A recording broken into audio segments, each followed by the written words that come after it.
किसी समय की बात है, पहाड़ों और घने जंगलों के बीच एक छोटा सा गांव बसा था, सूरजपुर। ये गांव बाकी दुनिया से कटा हुआ था और यहाँ के लोग बड़े ही सीधे सादे और खुशहाल थे।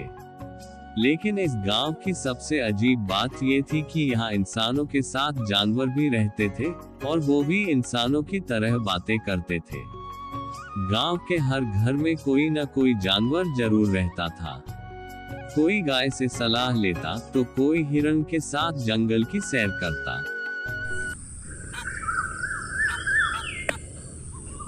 लेकिन एक गांव के चारों ओर एक भूतिया जंगल फैला हुआ था, जहां रात होते ही अजीब अजीब आवाजें सुनाई देती।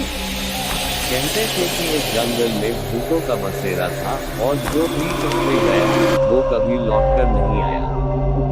गांव के बुजुर्गों ने कई बार समझाया था, सूरज ढलने से पहले ही घर लौट आना, वरना जंगल की आत्माएं तुम्हें अपना शिकार बना लेंगी। एक दिन गांव में एक अजनबी घोड़े पर सवार होकर आया।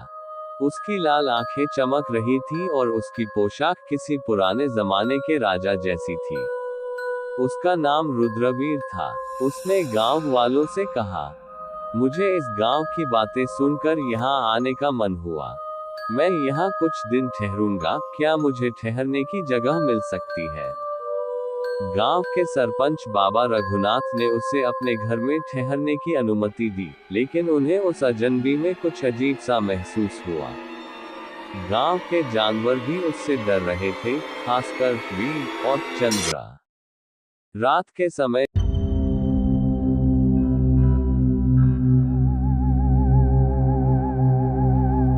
जब सब सो रहे थे, तभी घोड़ा अचानक अजीब तरह से हिलहिलाने लगा। शेर भी दहाड़ने लगा और जंगल से किसी के हंसने की डरावनी आवाजें आने लगी। रुद्रवीर अचानक गांव से बाहर चला गया और भूतिया जंगल की ओर बढ़ गया।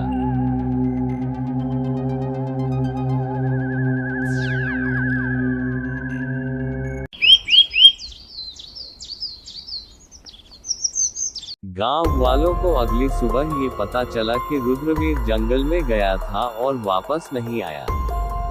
बाबा रघुनाथ को चिंता हुई, लेकिन कोई भी उसे ढूंढने जंगल जाने को तैयार नहीं था।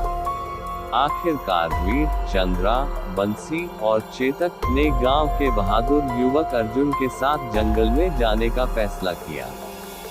जैसे ही वे जंगल में पहुंचे, हवा एकदम ठंडी हो गई और हर जगह एक अजीब सन्नाटा छा गया।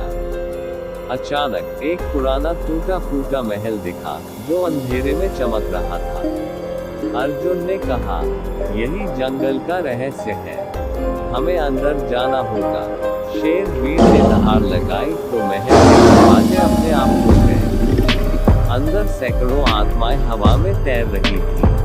उनके बीच एक ऊंची राजगद्दी पर रुद्रवीर बैठा था, लेकिन अब वो इंसान नहीं बल्कि एक भूत बन चुका था। रुद्रवीर हंसते हुए बोला, तुम्हें लगता है कि यह जंगल सिर्फ भूतों का घर है? नहीं, यह मेरा राज्य है।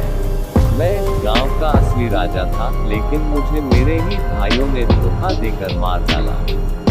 तब से मेरी आत्मा इस जंगल में कैद है। मैं इस गांव के लोगों से बदला लूंगा। अर्जुन ने हिम्मत दिखाते हुए कहा, बदला लेने से तुम्हें शांति नहीं मिलेगी। अगर तुम्हें न्याय चाहिए तो हमें सच बताओ। रुद्रवीर की आंखों में आंसू आ गए। उसने अपनी पूरी कहानी सुनाई, कैसे उसे जिंदा दफना दिया गया था और कैसे इस जंगल की आत्माएं उसके साथ कैद हो गई थी। अर्जुन ने कहा, हम तुम्हारी आत्मा को मुक्ति दिलाएंगे। अर्जुन, वीर, चंद्रा, बंसी और चेतक ने मिलकर एक यज्ञ किया।